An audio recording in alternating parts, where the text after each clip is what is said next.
E o programa Amazônia S.A. está no ar em mais uma semana de encontro com sucesso, com as boas dicas e informações, aqueles entrevistados imperdíveis e sempre levando até você a qualidade da nossa produção, você já sabe.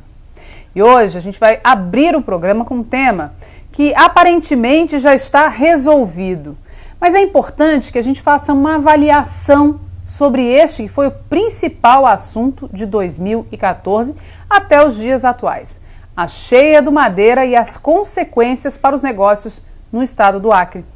Por isso, eu convidei o querido amigo, parceiro, Oswaldo Xavier Dias, do Grupo Star Honda no Acre, porque ele foi um protagonista daquela experiência em 1982, que foi uma das cheias históricas do Madeira. E olha, muitas informações que você nem imaginava você vai ter aqui hoje. Você vai conseguir desfazer muitos mitos. E é com o Oswaldo que eu vou abrir o programa de hoje. Sempre uma honra falar com você, Oswaldo. Muito prazer estar aqui no teu programa e encontrar com a sua equipe, com você, e ter a oportunidade de falar mais uma vez sobre temas de interesse do nosso estado, da nossa região. É verdade. Olha, o Oswaldo sempre fala muito bem de motocicleta, as melhores do Brasil e do mundo, mas não é disso que a gente vai falar hoje, viu, gente? Hoje o Amazônia S.A. quer desmistificar algumas visões sobre a cheia do Madeira em 2014, porque houve, Oswaldo, um pouco de exagero, talvez, por parte de algumas pessoas a respeito dessa crise. Claro, obviamente, a gente sabe que existe uma crise eminente, econômica, é uma crise do Brasil, é uma crise que a gente está tendo reflexo. E com a cheia, a gente sentiu um pouco mais essa demora das mercadorias, né? A gente sentiu um pouco de carência de alguns produtos em que a gente tem uma vida tão acostumada com abastecimento, né, natural de tantos produtos, e a gente sentiu um pouco de falta. Mas, enfim, o que será que efetivamente foi essa crise? Será que as pessoas analisaram de uma forma mais otimista ou negativa o que aconteceu? Como é que a gente vai viver daqui para frente? Será que as pessoas estão realmente conscientes de que, olha, o pior já passou, vamos lá, vamos viver a nossa vida e vamos cada um buscar fazer o melhor e a diferença?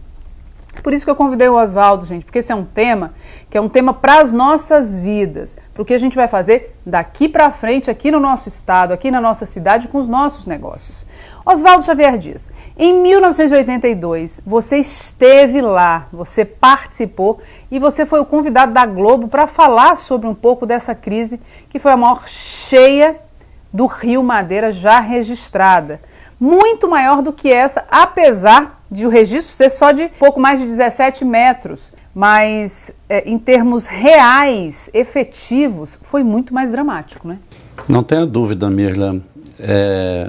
Como eu tive o privilégio de participar dessas entrevistas naquela oportunidade, eu residia já em Rondônia, né? Era um jovem que estava ali já prestando serviço à empresa que eu trabalhei por muitos anos, que todos têm conhecimento, que é o Expresso Araçatuba. Eu fui convidado pela diretoria da empresa a prestar assessoria de logística para o pessoal da Rede Globo, em especial o Globo Repórter, né, que lá foram para avaliar a real situação que estava vivendo Rondônia, Iguajará-Mirim e a estrada de Rio Branco. Como durante esses mais de 30 anos eu estive na região, e hoje, na enchente de 2014, mais uma vez eu tive a oportunidade não só de conviver com ela, como estar presente lá onde as coisas aconteceram. Mirla, eu me desloquei até Porto Velho, fui até Jaci-Paraná, atravessei de barco, contratei um táxi, fui até um outro ponto, andei de balsa, enfim, todos aqueles trechos, aqueles percursos que em 1982 ainda como você fazer uma avaliação, que são as pontes de ferro que ainda estão lá de pé, né? Nota-se claramente, pelo aquilo que eu vivi em 1982, que essa enchente, eu não sei em que sentido, de que forma que eles fizeram essa medição desse ano e como foi feita a medição de 82. A verdade é uma só. Relembrando o passado, eu me lembro que a Avenida 7 de Setembro, esquina com a Rogério Weber, lá em Porto Velho, ela ficou intransitável. E esse ano, diferente do ano de 82, o trânsito fluiu normalmente nessa esquina dessa avenida que é ali no centro de Porto Velho. A estrada de ferro Madeira Mamoré, que esse ano inundou toda, não diferente em 82, a água chegou perto do portão da estrada de ferro. E esse ano a água ficou longe do portão da estrada de ferro. Então, os especialistas, aquelas pessoas que disseram que essa é a maior enchente, eu particularmente não concordo. Com essas medições, alguma coisa foi medido de maneira errada, em que barranco, em que posição, mas a verdade é que a questão dramática da enchente de 1982, ela foi superior e muito ao que aconteceu agora em 2014. E para você ter uma ideia, nós vamos assistir agora o depoimento do Oswaldo Xavier Dias, 32 anos atrás, falando sobre essa crise, dando entrevista para o Globo Repórter, e a gente tem imagens impressionantes. Então vamos assistir. Na situação atual, praticamente está impossível mandar carga. Caminhões que a gente tem carregado anteriormente tem aumentado em 4 a 5 vezes o custo do carreteiro. Espera aí, aumentar 4 a 5 vezes significa que esse caminhão antes da enchente custava quanto ele carregado? Ele custava uma faixa de 25 a 30 mil cruzeiros. E hoje tem em torno de 100 a 120 mil cruzeiros, mas também não adianta se pagar esse preço que não tem condições do caminhão chegar até o destino. Esta é a estrada BR-364, que vem de Cuiabá a Porto Velho e daí vai para Rio Branco, dando acesso a Guajará-Mirim. Alguns caminhoneiros ainda dão sorte de chegar a um lugar como esse, onde tem um bar, onde eles têm algum conforto, mas estão ilhados aqui. Para frente é isso. Para trás também.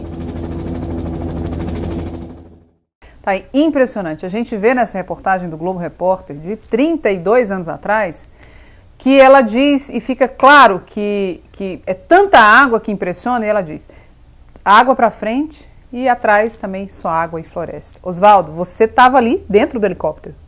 Exatamente, eu tive essa oportunidade, convidado pela Globo para fazer parte dessa assessoria de logística, né? E nós estávamos lá. E lá nesse momento a gente pousou em 2 lugares, né? E onde a gente entrevistava caminhoneiros que estavam há 3, 4 meses parados no mesmo lugar. O que aconteceu? Ele seguia a viagem, enchia o rio na frente, se ele quisesse voltar ele não conseguia porque já tinha enchido atrás também. Foram vários pontos de Porto Velho até Abunã, em aproximadamente uns 10 pontos onde os caminhões ficavam ilhados sem a mínima condição de seguir viagem. Como que esses caminhoneiros eram resgatados? Eles abandonavam os caminhões e vinham pelo rio até uma localidade, o Mutum Paraná, Jaci Paraná, Abunã, para eles terem o mínimo das condições de sobrevivência. Sendo que em Abunã tinha um destacamento do Exército, que hoje não existe mais, que dava cobertura. Alguns caminhões que conseguiam chegar até Abunã, os motoristas deixavam os caminhões lá em Abunã, outros retornavam aéreos saindo de Abunã em monomotores, que tinha uma pista muito pequena lá, a qual eu também tive lá algumas vezes, resgatando motoristas. Enfim, era uma tragédia muito maior do que nós vivemos hoje. Não tem nem como avaliar o que acontecia, o que aconteceu nos anos 80 em relação agora em 2014. E Oswaldo, como você vivia nos 2 estados, como era que as pessoas em Rio Branco, por exemplo, tratavam essas cheias? Porque na verdade todo ano tinha cheia do Madeira. Perfeitamente. A estrada para Rio Branco nos anos 80, todos os anos, não era diferente de há pouco tempo que era para Cruzeiro do Sul. Ela ficava totalmente fechada durante aproximadamente 4 a 6 meses durante o ano. Era impossível se chegar, qualquer tipo de veículo não chegava a Rio Branco. Mas aí tinha outras alternativas que se começou a utilizar agora. Quais são as alternativas que se usava naquela época? O transporte saindo de Porto Velho a Rio Branco pelo Rio Madeira, subindo o Rio Purus, o Rio Acre. A alternativa que você tinha na época, nos anos 80, que era embarcar mercadoria em Belém, até porque também a estrada de Porto Velho para Cuiabá, ela ficava interrompida nos anos 80, não era estrada de asfalto. E aí você embarcava as mercadorias em Belém para Manaus, Manaus vinha para Rio Branco também pelo Rio Purus, pelo Rio Amazonas e chegava aqui pelo Rio Acre. Então eu acho o seguinte, as pessoas hoje ficam aí fazendo um alarde tão grande que eu particularmente entendo que isso se faz desnecessário. Hoje não existiu o problema, existiu uma situação localizada de uma sazonalidade que foi por pouquíssimo tempo. Só para você ter uma ideia, a estrada ficou intransitável, na verdade, 3 dias, que foi quando havia a mudança das balsas lá no Abunã, que estavam fazendo os novos acessos através dos portos que o governo do Acre fez lá, as providências necessárias para que os caminhões chegassem aqui ao Acre. Em especial, os produtos da nossa época de 82 que faltava no Acre, como a parte de verduras, não diferente. Por incrível que pareça, me parece que inclusive os mesmos aviões daquela época da Força Aérea Brasileira, que é os Hércules C-130, eles também transportavam todos os anos para o Acre, essa parte de verdura. Então eu não vejo assim alarde, drama, situação de perda de controle. E eu vou aqui fazer um depoimento de ordem pessoal meu, Mila, se me permite, ao nosso governador, que se deslocou do estado do Acre para o estado de Rondônia, quando nós não temos nenhuma obrigatoriedade de estar resolvendo o problema de Rondônia. Estava lá o corpo de bombeiro, por mais de um mês que ficaram lá rebocando caminhões, que foram dar lá assistência aos motoristas, que deram alimentações, até banheiro químico, Mirla, foi colocado lá nessas regiões onde teve esses problemas de alagamento. Então eu particularmente entendo que poderia ter sido muito pior, poderia. Também tivemos a sorte, a coisa que a gente ficava imaginando que poderia ter acontecido, e graças a Deus não aconteceu, que era o rompimento da estrada com a força das águas, porque ficou ali um dique no meio, né, da estrada esse ano. E nos anos 80, a estrada levava ponte, levava estrada, levava tudo, porque era uma estrada feita de terra, não tinha os equipamentos que hoje são utilizados, as máquinas de grande porte. A estrada não era feita com aterro, como foi feito agora recentemente. Você sabe que todo o trecho alagado, inclusive foi aumentado o leito da sua estrada, a altura da estrada, de mais de 1 metro. Mas mesmo assim não foi o suficiente para que a água não passasse por cima da rodovia. Na minha visão, foi uma dádiva de Deus que permitiu que a gente não tivesse momentos piores. Gente, tá aí o depoimento do Oswaldo Dias, ele reflete um pouco de muitos outros participantes daquela época, como a minha mãe, por exemplo. Eu nasci em 79 e minha mãe falava: minha filha, ninguém sabe, vocês jovens não sabem o que é crise, porque quando nós necessitávamos de outros recursos, muitas vezes a gente não tinha estrada para isso, não tinha, zero estrada, ou seja, a estrada teve lá o seu momento de total isolamento, mas rapidamente a gente conseguiu aí ter balsa, ter outras formas de atração desses recursos para a nossa cidade. Ao mesmo tempo, Oswaldo, em que a gente fala que realmente houve uma crise para o Estado, porque economicamente a gente se torna atingido facilmente por um problema como esse, por sermos um Estado pequeno, ainda dependente do poder público, não é verdade? Como é que você vê essa nova fase? O que você diria para os empresários, colegas, parceiros? Porque, de fato, nós precisamos tocar o barco para frente, né? E não ficar olhando aí o que já passou e só buscando acusar um ou outro por algo que a natureza definiu, né? E a gente vive na Amazônia, a maior bacia hidrográfica do planeta. A gente sabe que vem chuva aí que não se acaba mais, e vem também muitos momentos de seca, ou seja, é um sistema cíclico, como a querida Vera Reis falou aqui pra gente, a hidrometeorologista do Estado. O que você diria, Oswaldo, para os empresários a respeito dessa nova fase? Existe uma crise eminente no Brasil, e qual é a melhor forma de superar? Eu sou otimista. Eu não vejo nenhum tipo de problema que esteja acontecendo que não seja uma oportunidade comercial. Cada um de nós devemos ter nas nossas empresas estruturas, estoque, capital de giro para esses momentos de adversidade. Não vai ser só, como diria assim, só melzinho na chupeta a vida inteira. Nós precisamos estar preparados para isso. E dentro desse processo que aconteceu, eu vejo assim que foi um momento que a gente precisava agregar novos valores e novas condições de logística para o nosso Estado. Tivemos aí a grande oportunidade de contar, em primeiro lugar, com a estrada para Cruzeiro do Sul, que ela está funcionando o ano todo. Tivemos aí o abastecimento de petróleo que vem de Manaus para Cruzeiro, né, caminhões e caminhões indo buscar petróleo lá. Mas eu acho, Mirlan, e você telespectador, que o grande sonho nosso está sendo realizado através, abre aspas, com a tal de uma desgraça que não aconteceu, mas que foi uma oportunidade da gente refletir com novas oportunidades de busca de solução das nossas atividades econômicas. É a nossa sonhada integração. É verdade. A Estrada do Pacífico. Eu digo para você, emocionado, estou realizando sonhos que comecei lá em 95, com a primeira expedição interoceânica, Projeto Pacífico. E a gente já vislumbrava N alternativas que a gente tinha para fazer um processo de integração. Este ano, Mirla, aconteceu situações que talvez nos próximos 20 anos não iria acontecer se a gente não tivesse passado por uma tragédia dessa. Hoje, na hora do almoço, eu comia um tomate lá em casa e dizia assim lá em casa para minha esposa: Deus ajude que esse tomate continue vindo do Peru. Saboroso, gostoso, né? Que dá gosto, né? Durinho. Né? Aí, de repente, eu vou comer uma beterraba. Outro nível. Essa situação nos deu essa oportunidade. Quando que a gente sonhava que nós íamos receber trigo do Canadá aqui no Acre? Eu conversava agora, há poucos dias, lá com a proprietária da Petute, ela disse: Oswaldo, eu nunca tive na minha vida aqui, na minha empresa, um trigo com essa qualidade. Vamos lá para o cimento, né? Todo mundo aqui só falava em cimento do grupo brasileiro, do Antônio Hermílio de Moraes. Poxa vida, mas será que é só ele? Aí, de repente, começa a chegar um cimento do Peru. Eu estou construindo uma obra aqui em Rio Branco, nossos pedreiros estão super satisfeitos com o cimento que eu estou comprando, ao ponto de estão dizendo: não compra mais do cimento que vem aqui da Votorantim, nós queremos continuar com o cimento da Iura. Nós sabemos que ainda temos algumas dificuldades de aduana, de procedimentos burocráticos, mas olha, Mirla, eu fiz parte do comitê de crise do governador, estivemos reunidos quase todos os dias.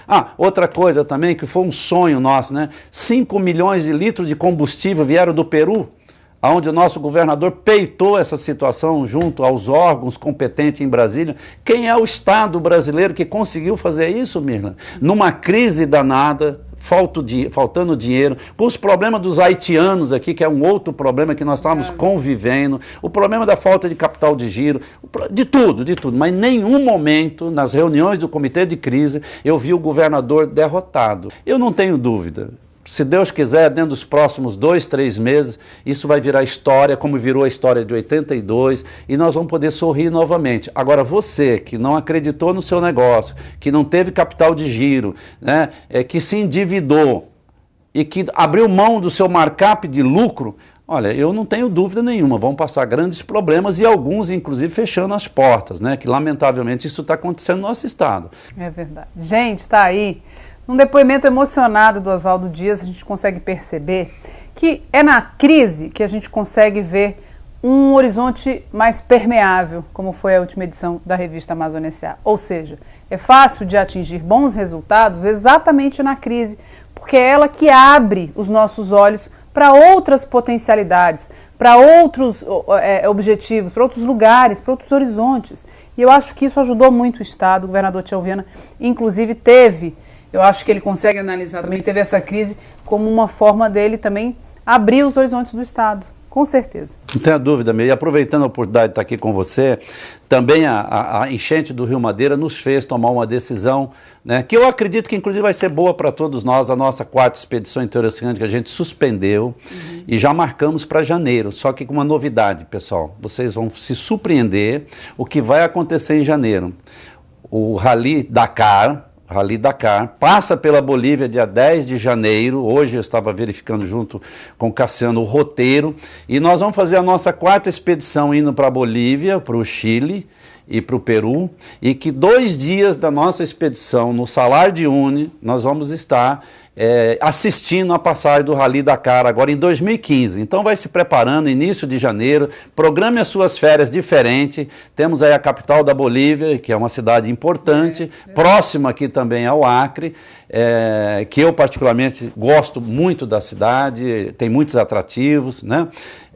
Temos lá o deserto de sal, que é o Salar de Uyuni, que nós vamos estar passando.